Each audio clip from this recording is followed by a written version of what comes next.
Naisip mo na ba kung totoo ang Diyos? Bakit hindi natin siya nakikita, nahawakan, o nasusukat tulad ng ibang bagay sa mundo? At kung hindi natin ito magawa, paano natin masasabing tunay nating kilala ang Diyos? Ngayon, alamin natin ang mahalagang katotohanan kung paano talaga nakikilala ang Diyos at bakit ito naiiba sa pagkilala sa anumang bagay. Ngayon naman po, pag-aaralan natin yung factor ng revelation ng Diyos. Una dito, dapat may kilalanin. Sa lahat ng uri ng kaalaman, may dalawang kailangan. Ang bagay o taong kilalanin at ang taong kumikilala. Yan na tayo. Sinasabi ng iba na walang Diyos. Para sa kanila, ang lahat ay physical lamang at walang spiritual na bagay.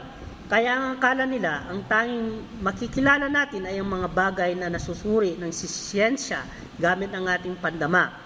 Ngunit kung totoo ngang may Diyos, siya ang pinakamahalagang dapat nating kilalanin. Ang sabi sa Hebrew chapter 11 verse 6, ang lumalapit sa Diyos ay dapat maniwala na siya ay umiiral at gantipalaan niya ang mga taong naghahanap sa Kanya. Pangalawa, hindi sapat ang ating pandama o talino. Ang mga pisikal na bagay ay nakikilala natin gamit ang mga mata, tainga at isip. Ngunit ang Diyos ay hindi pisikal, siya ay nasa mas mataas na antas kaysa sa ating mundo.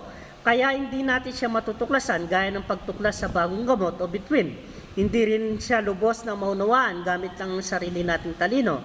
Kahit ang Biblia ay gumagamit ng mga karaniwang salita tulad ng lasa o tingin upang tulungan tayong maunawaan ang espiritual na katotohanan. Ang sabi sa John chapter 4 verse 24, ang Diyos ay espiritu, kaya ang mga sumasamba sa Kanya ay dapat sumamba sa espiritu at katotohanan. Pangatlo, ang Diyos ang kusang nagpapakilala.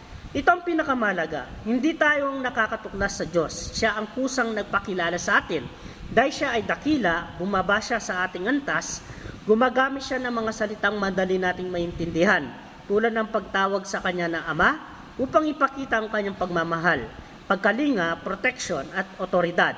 Nagpapakilala siya sa pamamagitan ng Kanyang salita, ni Jesucristo at banal na Espiritu. Sabi sa Jeremiah chapter 9 verse 24, kung magmamalaki man siya, magmalaki siya sa pagkaunawa at pagkilala sa akin. Sinusubukan mo bang intindihin ang Diyos gamit lang ang sarili mong isip o inihintay at inihiling mo na siya mismo ang magpakilala sa iyo? Ang pagkilala sa Diyos ay hindi nakukuha sa sariling pagsisikap. Ito ay regalo niya kapag siya ay nagpakilala. Lumapit ka sa Kanya ngayon at siya ay lalapit sa iyo. Ang sabi sa James chapter 4 verse 8, lumapit kayo sa Diyos at lalapit siya sa inyo. Salamat po sa pakikinig. Follow and share for more content about the Bible. God bless po.